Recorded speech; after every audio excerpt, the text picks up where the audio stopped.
Hey guys, what's up? I'm Papaw Mankin, and today on this episode of the Getting Ready to Go Drifting vlog series thing, whatever this is turning into, we're going to talk about what I'm going to pack and what I'm going to get ready to take to the drift event with me. But this video would not have been possible if it was not for my good friend Ben from Trick. About 2 or 3 weeks ago, I asked Ben, could you make a video about what a beginner should bring to a drift event and what we might need and what we might run into? So Ben said, yeah, that's a great idea. And he made a killer video, and I'm actually going to link to that video down here. And I've known Ben for a long time. Ben drifts out near Oklahoma, and Trick is a really awesome channel. He's trying to get to 1,000 too. So if you guys like me, you'll probably like Ben.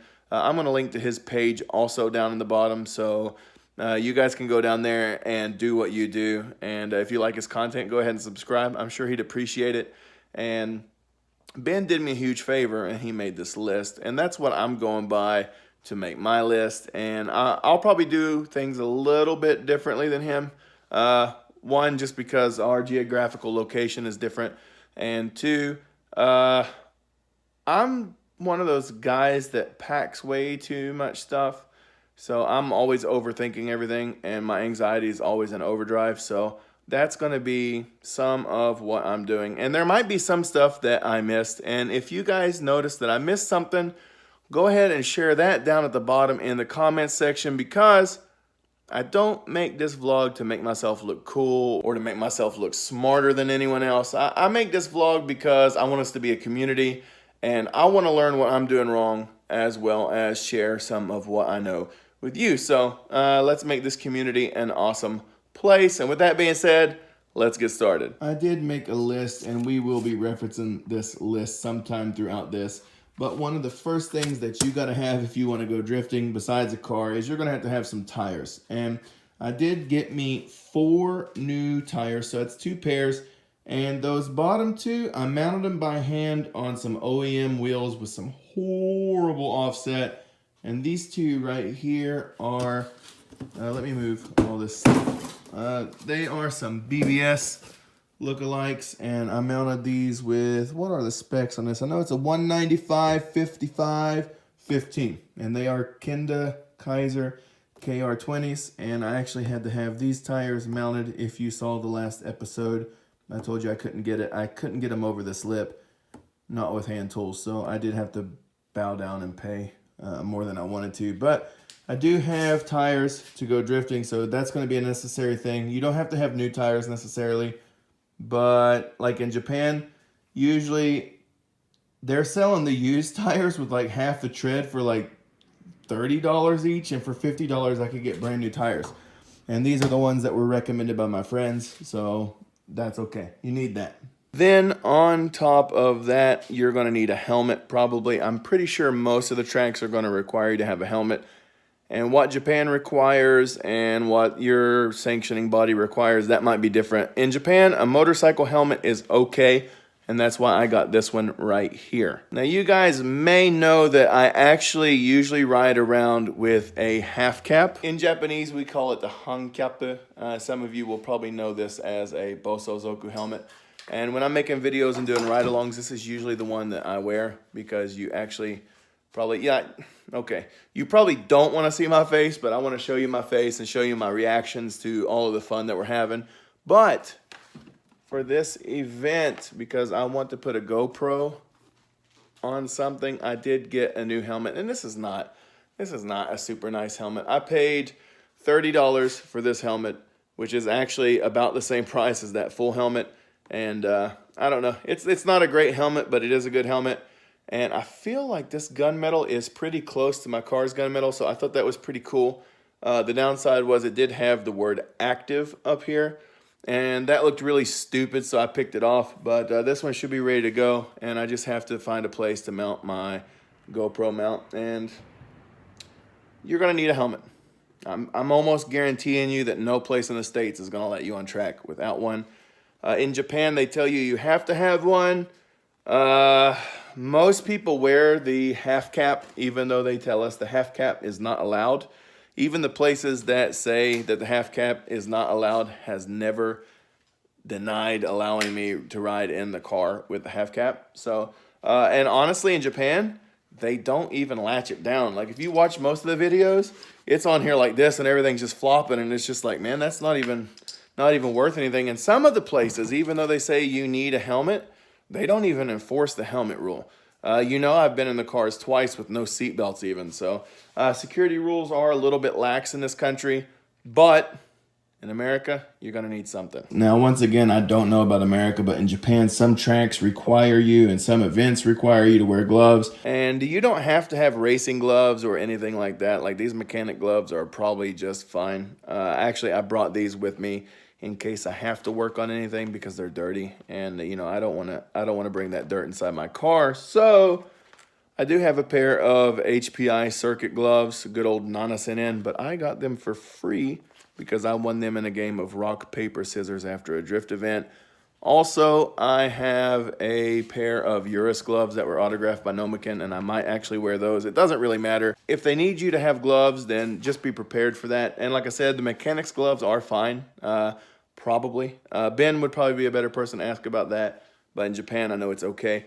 While we're talking about gloves, I also am going to throw a bunch of these like surgical style gloves in, and that's just in case I have to do anything. And I don't want to get my hands really dirty because I don't want to get the interior of my car dirtier than I have to.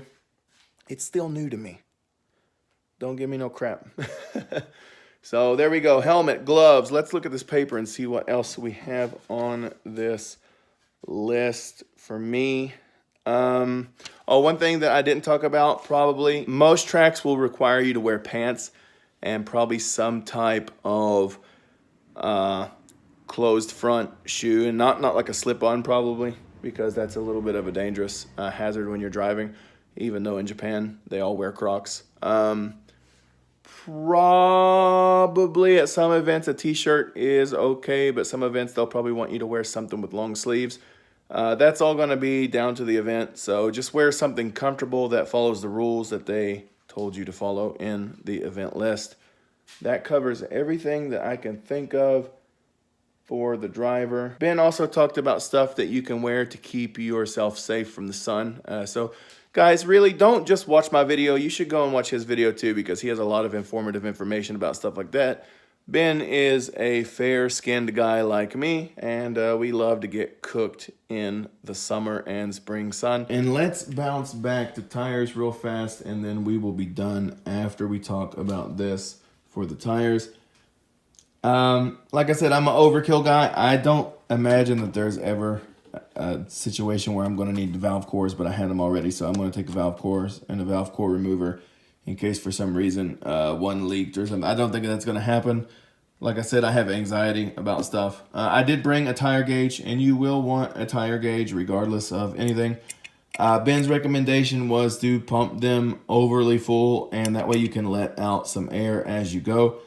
And I will agree with that. And Ben recommended about 50 PSI, and 50 PSI is right around 350 kilopascals. I think it was like 344 maybe. In Japan, everything's based on kilopascals. I don't know in the country where you're at. In America, it's based on PSI. Because we hate the metric system and we will not use it no matter what. I don't know why. I like the metric system after living in a foreign country. Back to the tires. Ben was saying you probably wouldn't have a way to pump up your tires, but my Daihatsu came with this little battery-powered inflation device in case you have a short on the road. Not a short. Crap. In case you get a flat on the road or something. And the one problem with this is it plugs into the cigarette lighter type power extension. And I do not have one in my 180. I installed a USB socket there instead for my stereo because I'm a genius. But you're okay. I just got this, and at the store I think I paid like 650 yen or something, and this clips onto your battery's positive and negative terminals, and as you can see there is an outlet right there. So this thing is good for up to 400 kilopascals, and like I said, 344 kilopascals is 50 psi, which is probably higher than what you will actually need So this will get me through in case for some reason I do need to pump up a tire at the track. Ben didn't throw it in. I have anxiety. I threw it in. You could do whatever you want to those wheels, but they are not going to do you any good unless you can get them on and off of the car. And that's why I'm bringing this DeWalt Beast. If you put this thing down on the #1 setting, it will give you 80 foot-pounds of torque. And I think they put that ultra-low setting in there just for the people like me. Now, honestly, I probably won't use this to put them on. I'll probably use it mainly to take them off. And to put them on, I do have my grandfather's old proto torque wrench. And one thing is, I'm not exactly sure how zeroed this thing is, but the factory specifications for the S13, from what I've read, say 80 foot-pounds. That's what somebody said online, but a lot of people said that they do them anywhere from 80 to 100 with no problems with the lug. So I'll probably settle somewhere in between and do like 85 or 90, and I'll use this to put them on. And it's a lot more peace of mind than using that impact. But here is a 19. This is a 19 impact socket. This is a 21 impact socket, and this is a 17. And my particular lug nuts are 17s, but I am the type of guy that likes to help people out if they need a little bit of help. So since those are the common lug nut sizes, I'm going to bring all three because it doesn't hurt anything. Is there anything else I need for the wheels? Yes, you cannot put the wheels on unless you have a jack. And I have two jacks over here. Even though this one is all steel, it's heavy as hell. And this one is semi-steel, semi-aluminum, but it's still kind of big, and I have limited room in the car. So money makes all problems go away, and I dropped $45 on this little guy. Probably would have been a lot cheaper in America, but it's Japan, and everything's expensive. So we're gonna unbox this. Look, this comes with a awesome new adapter so that you can use it on the car. It has the pinch seams like the 180, so that's pretty awesome. I do not think I can get this car or this jack under that part of the car. This is this is the pumping bar so that we can pump it up. Okay, so we'll set this aside too. Instructions, and here is the main jack. It's still heavy, man, because this is a steel jack. So this little jack is probably almost the same weight as that aluminum steel hybrid, but it's compact, so that's good for me. It's good for 2 tons, so this will do okay to get me lifted up in the air. It is new, so let's check and see what it says. There's probably instructions to do something with this because it's new. All right, it works fine and everything is good. Now probably I will jack that car up in the rear by the differential, so I am going to throw this scrap piece of 2x4 in with it. And let's see, I got this little soft nugget on here. I'm just going to put it on there like that and jack it up. And that way I don't have like a very small hard surface area pushing on that aluminum, and I think that's going to be a better situation. Now another thing about wood, unless you have some of those little hard plastic low down ramps, you probably can go and get like 2x6s or 2x8s at the hardware store, and that will make you a pretty good ramp if your car is so low that you cannot get the jack under it. This says it's a low down jack, but I'm not for sure how low down it is, so I might actually go and buy me a couple pieces of wood and throw those in the car and take them with me too, but it's not in this video. I don't actually think I can get the car high enough, but I might throw these jack stands in there anyways, just in case I have to do something to the car with it up for an extended period of time. Even though I probably should, I may not necessarily put those under the car whenever I am changing the wheels, because I just have to be careful not to put any of my body parts underneath the car. I might bring those along in case I have to do something under the car. Let's talk about tools real fast. Ben had a really good idea, and his idea was that he buys the tool kits that come in the molded black plastic cases. And if you open this up right now, you will find a bunch of Craftsman ratchets and sockets, and these are specialty ones. So all my other tools have actually been separated into my nifty old refrigerator turned tool cabinet. And I'm not gonna follow the blow molded case advice, and there's a reason for that. The older blow molded cases do not have a provision for a lock, and this one does. And now, I mean, even when this thing's full, it's going to be easy to pick up. So I realize, you know, they could just steal the whole box, but hopefully it's enough of a deterrent to keep somebody from doing something, and it will keep somebody from pilfering like a single socket or something from my box. I know I live in safe Japan, but I have seen an alarming number of posts in my feed from other racers who have said, you know what, I'm missing tools.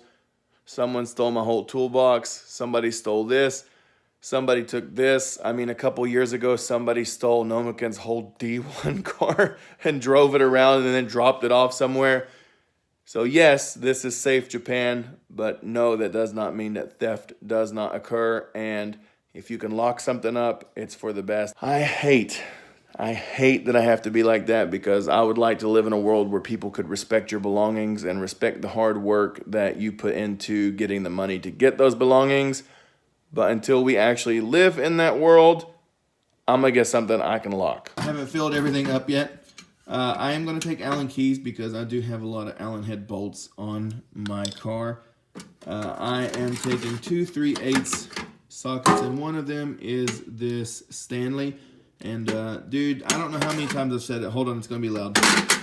I don't know how many times I've said this in the past, but this is the handiest wrench ever. You can spin the handle there and it spins the head. So actually, when you have two hands and you just turn your handle like this, and it causes it to either tighten or loosen. And this is so speedy, so handy. But the problem is the head on this guy is really fat, and sometimes it doesn't fit everywhere you need it to, and that's why I'm bringing this cheap Taiwanese SK11. I do have snap-ons and I do have KTCs, but this is a $20 ratchet. This is an $11 ratchet, and apart from a couple of KTC sockets for the spark plugs, which I might as well say I'm bringing spark plug sockets just in case. These are actually not that expensive to replace. I mean, this whole set right here cost me $10. So it's not a high quality socket, but it will do in a pinch. And if it gets stolen, I'm not going to miss it. Here is a driver handle. So I do have some adapters for 3/8 and vice versa. And then I also have a 1/2 inch driver, and the reason I'll do that is because these are 3/8 sockets, these are 1/2 inch sockets, and I'm going to need something for both of those. Here are some extensions and a, I guess, universal joint, and here are other extensions. And these extensions here are actually wobble extensions, so I love wobble extensions. And that's what we have so far, apart from those impact sockets that I told you about. These are all sockets and that type of stuff. So let's pull this out and let's fill up the rest of this box. 3/8 T spinner handle, because this makes getting stuff off a lot faster. Here's a clip puller in case I have to pull out any panels to get to anything. Let's see what else. Here is a, you know, I don't think there's any screws that big. We're not gonna bring that one. We're gonna bring this one. That's a good average size. We're gonna bring this one, and we are gonna bring this small one right here. And this should be good on the screwdriver front. One pair of channel locks, 2 7-inch crescent wrenches. Ben said that those would be good in case you had to change any arms or rotate any of your settings on your tie rods or anything like that. So that's why those are going in there. This one is a pair of Engineer Nijizorisu, and these are specially designed to get stripped out screws and stuff. Plus they have a cutting edge for zip ties, so this takes care of a lot of things with one tool. And you always need needle nose, so here is some rusty small, like $2 special. Throw it in there. What else? What else do we need? And in case worse comes to worse, there's a ball peen hammer, and there is a mini sledge. Good God, I hope I don't need to use those. And probably the only other tools I'll need are actually hiding behind this messy table. I don't know how I'm gonna get this door open.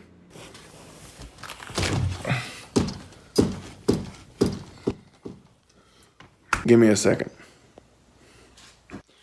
All right, we got it. And here's an assortment of inches from 10 to 22. So I think that's everything, at least for the mechanical type tools. Now, because I have anxiety, I'm also going to bring along a multimeter, a crimping tool, and I don't even think this works, so I'm not going to take this one. I'm going to take this, and I'm going to take some crimps and some electrical tape. And for those quick Haggerty fixes, we do have some zip ties and assorted collars and sizes, because zip ties are the most important thing to have in the toolbox. I'm also going to put some duct tape in there. There's not much left, but I can go get some more if I need it. And here actually is a couple of lengths of wire, and I put those here in case I needed them. Anxiety. And let's see, finally over here in these boxes right down here, I have some spare parts, and we are going to put those spare parts in, and we're going to take them just in case. Why? Anxiety. Actually, having these spare parts is not actually a bad idea. And inside of those boxes were some weird stuff, and it might look weird sitting here, but I swear to God, if you blow a radiator hose up or lower, or here's some other hose, you're going to be really glad to have this stuff. Here is some stock tie rods in case anything happens to the ones that I have. Some more random hoses, 2 factory tension rods, and my old used set of spark plugs. And you know, this just in case something happens, man. I just want to be able to limp home, and I think this is going to do it. And all of this stuff is going to go into this box. And the reason I got this box is because it has these holes, and so there's provisions for me to be able to put locks on it just like that. You know, guys, I don't want to worry about thieves, but they're out there, yeah, even in Japan. So this box was from Costco, and Tim, if you're watching this, this is the one I was telling you about, and it's a really good box. I think I got 2 of them for like 12 bucks.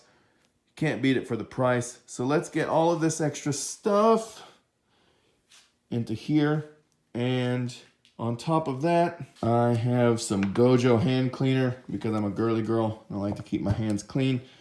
I'm gonna put these paper towels in there. Here are some ratchet straps so that I can strap these wheels to the roof rack on that car. Here also is some coolant. Now this is only 2 liters of coolant, and I know that this is not enough. I'm planning, like, if I have to do like a top off or something like that. Now, if I have something like the whole hose blows and some catastrophic crap happens like that, I am going to bring extra bottles of water, and I'm going to bring some water for me to drink as well. So I'll probably just buy enough that if worse come to worse, I could fill up the whole coolant system with water.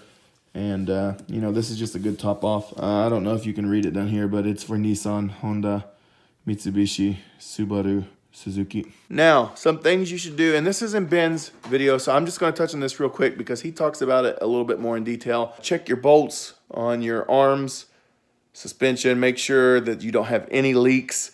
Do a light shakedown, drive it around. You have any weird noises, address that.